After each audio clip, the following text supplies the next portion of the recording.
Ukraine reportedly launched several Flamingo missiles targeting an FSB base in occupied Crimea. The Flamingo, a domestically developed long-range missile, has recently emerged as part of Ukraine's growing precision strike arsenal. According to initial reports, the missiles struck near key Russian security infrastructure, demonstrating Kyiv's expanding ability to hit high-value targets deep inside occupied territory. While Russian sources acknowledged explosions in the area, the extent of the damage remains unconfirmed. Fuel crisis in occupied territories is getting bigger. Occupied Donetsk, fuel crisis. Russia is facing a growing fuel crisis, with shortages hitting gas stations and industrial supply chains. Repeated Ukrainian strikes on refineries and transport networks have disrupted production and distribution, leaving many regions struggling to secure gasoline and diesel. The Freedom of Russia Legion's unit, which is fighting on the side of Ukraine, together with Farata Special Forces, conducted a joint operation using a Katran marine drone. The Ukrainian Katran surface drone was used as a carrier platform for striking unmanned aerial vehicles. This tactic expands the capabilities of maritime operations and enhances the potential for strikes on remote targets. The Defense Intelligence of Ukraine reported that the Freedom of Russia Legion's unit had been involved in similar tasks. This was part of a new phase of cooperation between Ukrainian forces and Russian volunteers who oppose the Kremlin. The first tests are over. The details will remain behind the scenes, but one thing is clear. The enemy can no longer feel safe, even in places where he previously considered himself unreachable, the unit said. The operation involved close coordination between the participants. The Katran maritime drone went on a combat mission, carrying UAV strike missions. At a certain point, the drones were launched to hit the Russian drilling platform. The Katran is equipped with special containers with lids in the bow, where vertical takeoff drones are placed. This design makes it possible to covertly transport and quickly launch strike vehicles. A satellite communication terminal is located in the front of the drone. It provides stable control over long distances and allows for real-time contact with the command post. The use of Katran demonstrates the development of new tactics for naval operations, where surface drones are transformed into mobile platforms for airstrikes. Earlier, Russian volunteers from the Russian Volunteer Corps were also trained to use these drones. This year, the Defense Intelligence of Ukraine also disclosed the characteristics of the new generation of Magura 5-7 maritime drones, which shot down 2 Russian Su-30 fighters in May. Ukrainian Special Forces servicemen struck Russian bases in the temporarily occupied territory with domestic FP-2 drones with 105-kilogram warheads. This was reported by the SSU press service, which published a video of these attacks. The strikes on the enemy bases were carried out by the operators of the attack drones of the SSU Center of Special Operations A. The FP-2 drones hit the places where military equipment and manpower of the Russian occupation forces were concentrated.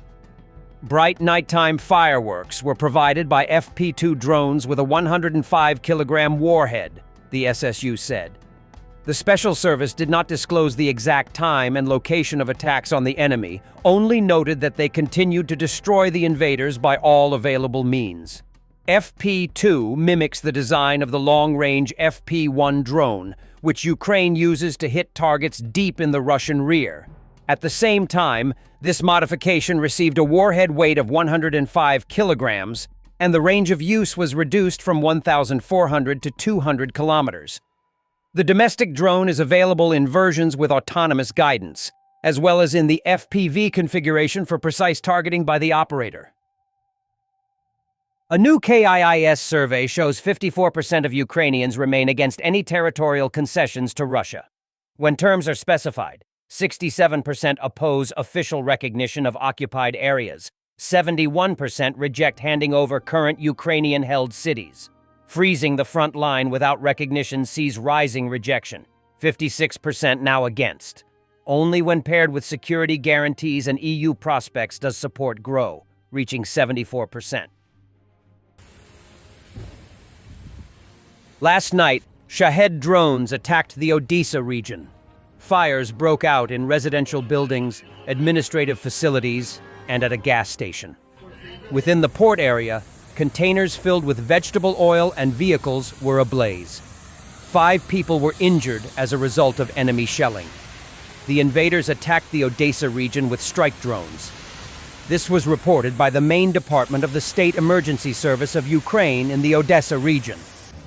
As a result of the attack, large-scale fires broke out on the territory of the port infrastructure facility, as well as in 2 residential buildings and the administrative building of the gas station.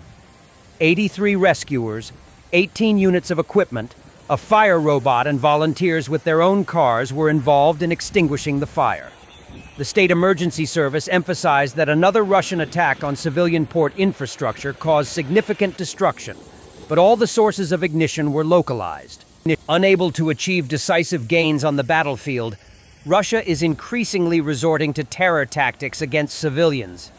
In areas of eastern Ukraine and occupied territories, Russian forces have targeted residential buildings, energy infrastructure, and public spaces with missiles, drones, and artillery.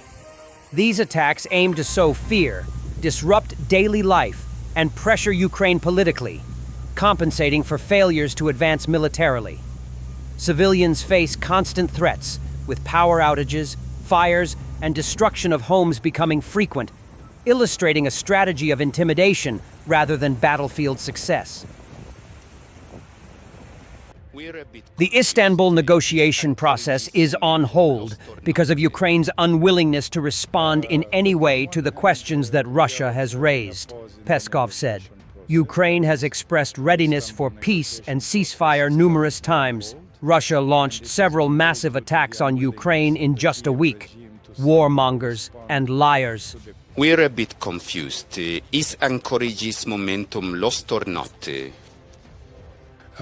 Look, on one hand, we are observing a pause in the negotiation process. That is, the Istanbul negotiation process is currently on hold, and it is on hold due to the unwillingness of the Kiev regime to somehow respond to the questions that we raised. That is, they are not responding to the draft document that was submitted. They do not respond to our proposal to create 3 specific working groups. On one hand, it's on pause, but considering that we continue our desire to move towards a peaceful resolution, one could say that this impulse is alive, it lives, and let's hope it will continue to live on, that President Trump maintains the political will for a peaceful resolution. Therefore, in this case, we are, from the perspective of the spirit of Anchorage, we are filled with optimism. Thanks for watching, and don't forget to subscribe. Also, if you want to support Warthog Defense, please become our member and get early access to new videos, exclusive members-only videos, and become administrator in comments section. The membership link is in the description. Rescues every day. We had a guy last week, it's 6 rescues in 6 days. You know, he's doing the job every day.